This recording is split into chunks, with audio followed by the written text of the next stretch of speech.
There's no denying it, Americans love a conspiracy theory. The most popular conspiracy theories, of course, tend to skew right wing in nature. In the 21st century, for instance, right wing conspiracists have claimed that the Democratic Party officials and the artist Marina Abramovich have been operating a child sex ring out of the basement of Comet Pizza, that the Sandy Hook shooting was a false flag operation carried out by the government as a pretext to seize everyone's guns, that the 2020 election was stolen from Trump, but also that Trump would miraculously be reinstated during March of the following year. And then, of course, as I mentioned, the old standby that Jews and or the lizard Illuminati are controlling the world. But particularly since the Trump era, liberals and the left have also been vulnerable to exaggerations and falsehoods, if not outright conspiracy theories, that fit neatly into preconceived notions about power, history, and justice in America. Let's take a closer look at why a few of these took off. You might remember that last year, a whistleblower alleged that an ICE detention camp in Georgia was performing mass hysterectomies on immigrant detainees. Here's how HuffPost covered the issue.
We are not going to allow this to happen, not on our watch. I will tell you, when elected, the first thing I'm going to do, one of the first things, is to shut down these private detention facilities. Just shut them down.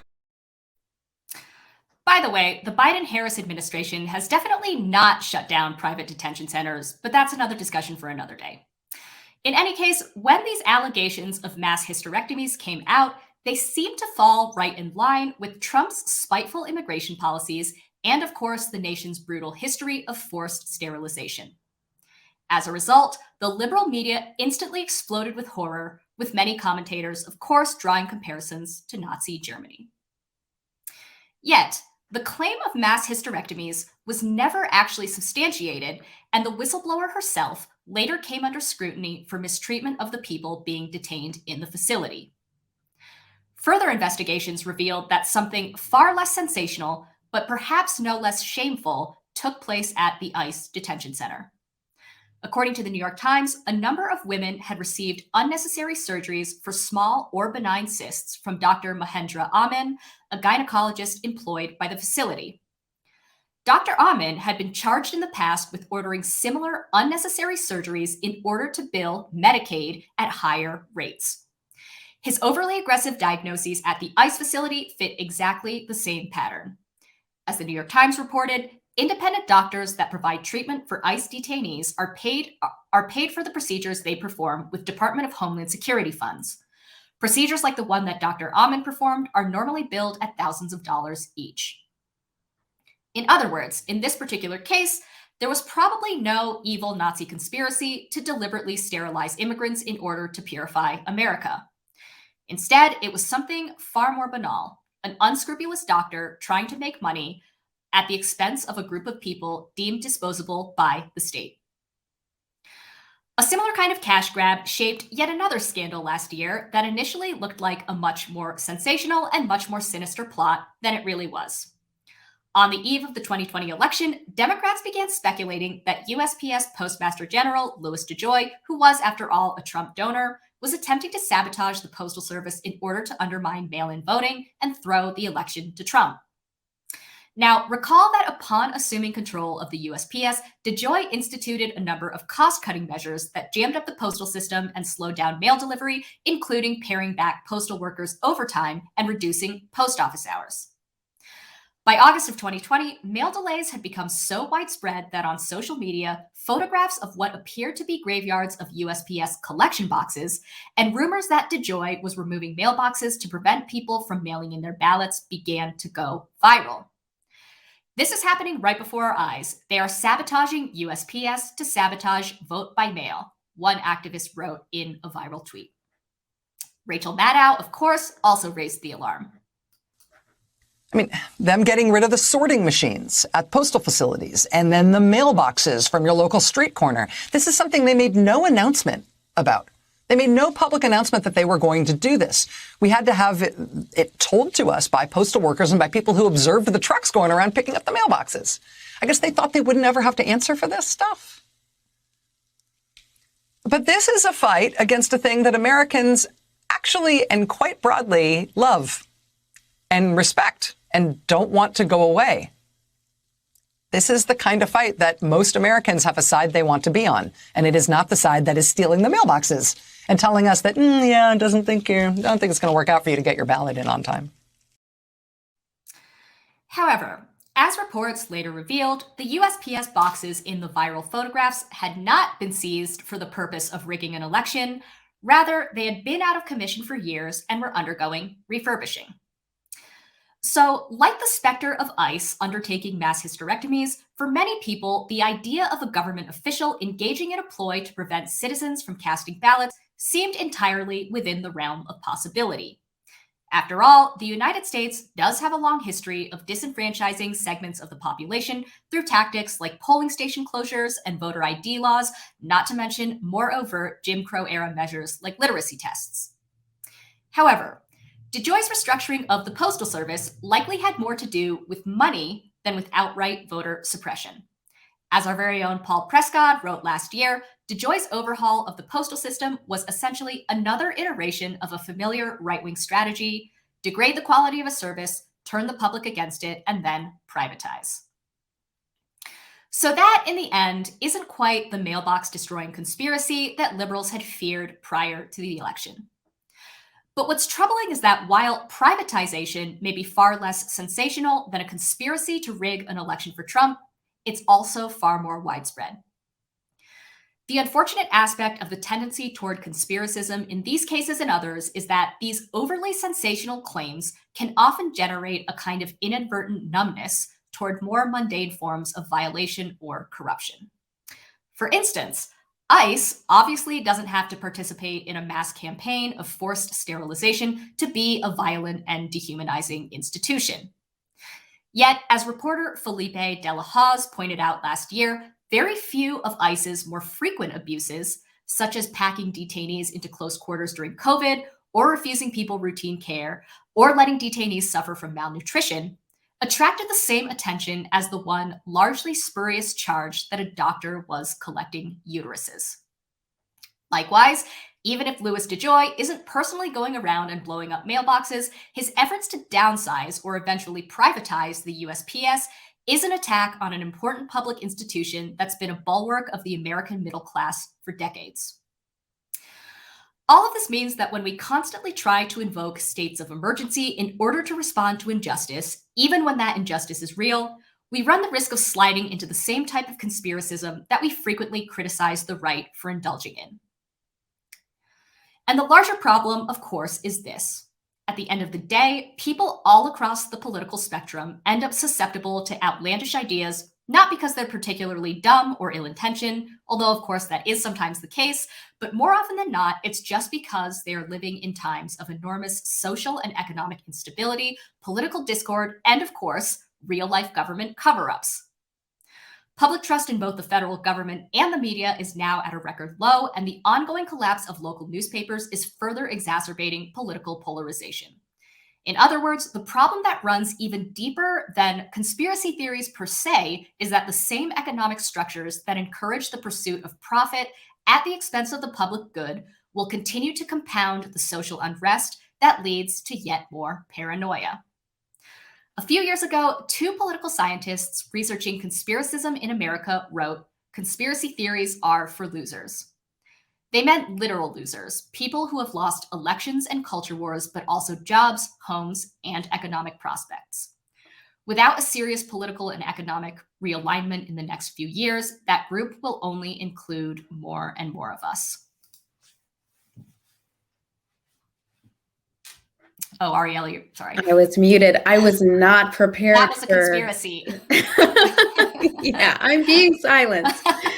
Yeah, I was not prepared for those clips because I didn't see them before your segment. But I do think you're right. There is this, I don't know, it's not exactly compassion fatigue, but there's a way in which it creates something that's outlandish and horrifying, and then the kind of run-of-the-mill stuff gets lost in the weeds.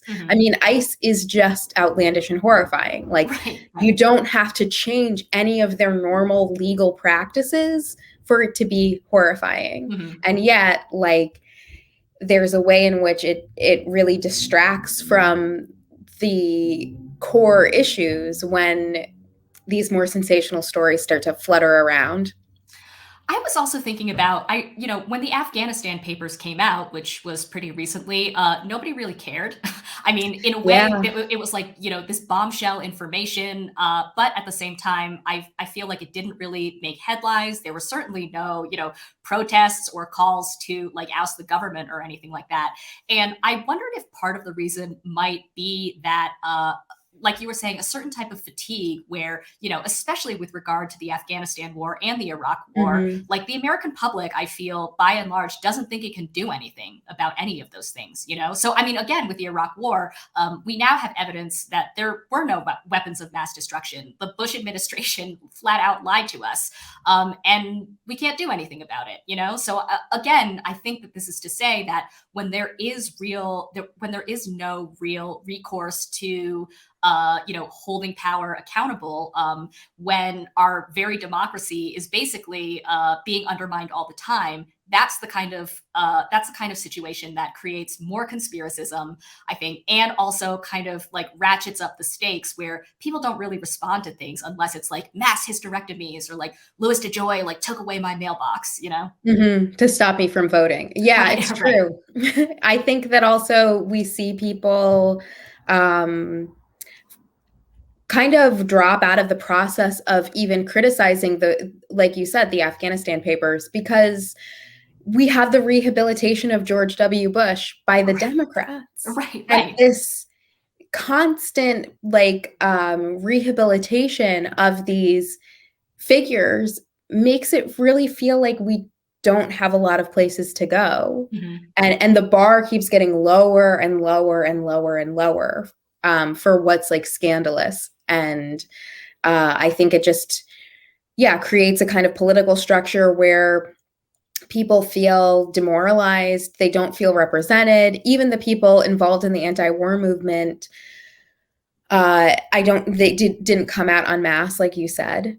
And I think that there is a real feeling like, what is it actually going to do? And I think, on the local level, there maybe isn't as much of that. I do see like a lot more participation in local struggles, but I think at a broad level, it's just hard for people to figure out where is my power. Do you feel like during and after the Trump era, there were kind of more liberal and left-wing conspiracy theories than there were before? Because the reason why I wanted to cover like the instances that I brought up is because you can always find conspiracy theories across the political aisle, like no matter what time period you're in. But the reason why I focused on this particular set of conspiracy theories is because they got mainstream traction. Like you had mainstream outlets like reporting like mass hysterectomies at this ICE detention facility, So I don't know. Do you feel like— I mean, that part of that just seems like irresponsible journalism. I mean, like, look into it. Look into like why there are pallets of mailboxes. But yeah, I do think so. I think there's a couple things going on there that are happening on both sides. And one is just like a frenzied, insane media climate where somebody makes a viral tweet about a mailbox and then you are like, this is the story and your deadline is 12 hours. It's just like, and that comes from, regulations that the FEC, is that right? Got it. Yeah. that they kind of took away in the 90s under Clinton, and also a monopolized media in the US, where you have a couple of firms that own a bunch of different places that are just churning out views. And like you said, local media is getting degraded or it's disappearing. So it's a lot harder to be like, my neighbor is a lizard person, you know, that's not a thing people usually think. They might be like, my neighbor, you know, makes bad smelling food and I don't like their dog, but you're not going to get the same traction when you have something that's local, it's grounded in context, you're engaging with it, you're interacting with it. As more of our public life degrades, as more of our local life degrades, it is much, much easier for these things to just fill out an imaginary kind of world where there's really no way of checking the information, but it feels intuitive and it has a sincere fiction of trying to explain some of your oppression. This actually, it reminds me of something that Corey Robin wrote a few years ago. He called this phenomenon the Historivox, and he was basically talking about this like economy of hot takes, where you'll have some sort of breaking news or you'll have some sort of like news item, and then all of these opinion writers, and I feel comfortable criticizing this group because I myself worked as one for a little bit, as you guys might know. But you basically, as you were saying, you have this like pressure cooker scenario where you have all of these opinion writers. You know, investigative reporting is basically dead now because, you know, local papers don't exist, and, you know, it's much more economic for publications to like churn out a bunch of hot takes than it is obviously with a lot of freelancers, or like underpaid staff writers than it is to, you know, thoroughly investigate or like send out beat reporters or whatever. So that's all to say that you have a pressure cooker scenario in which, you know, if you're a writer, and I've been in the scenario, you have to file, you know, so you see what the news that's coming in is, and then you have to find some way to comment on it and make it like snappy and exciting so people will click on your article instead of somebody else's article. And so what Corey Robin pointed out is, because you have this pressure cooker scenario, you also have a lot of opinion writers who are now looking to get quotes from experts like academics and scholars to talk about, to kind of contextualize the news, right? So he was saying this thing happens where instead of people reporting on the news, you just have everybody like Vox, which is where he gets that name, contextualizing the news. And that actually leads, it sounds like you're getting more information, but it actually leads to disinformation sometimes. So like one example is like, okay, so like take the, you know, story that we talked about the like supposed ICE mass hysterectomies. That wasn't true, of course. This allegation came out, but then all of a sudden you had these opinion writers who like swarmed in to talk about it. And it was like, now I'm talking to all of these scholars who, you know, research the history of forced sterilization in America. That history is very real, but like, do you see what I'm saying? Like when you jumble the two things together, then somehow, I mean, that's how this story happens, or that's how this conspiracy theory happens. It muddles everything together, and then it allows people who maybe are bad actors to be like, hey, listen, ICE wasn't doing that. And also like, you know, forced sterilizations in American mental institutions was also like not a big deal or not really a thing. You know, it muddles together the history and this kind of hot take moment and creates a lot of attention.